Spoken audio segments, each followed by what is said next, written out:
আপন স্বজন শোকের ছায়ায় করবে কান্নাকাটি,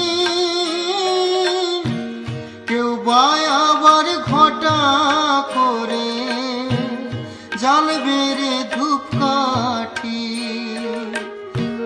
মা জননী বলবে কেঁদে, মা জননী বলবে কেঁদে, আয় রে কোলে বাছা, সেদিন তোরা ভালো করে বাঁধিস বাঁশের মাচা, সবাই বাঁধিস বাঁশের মাচা।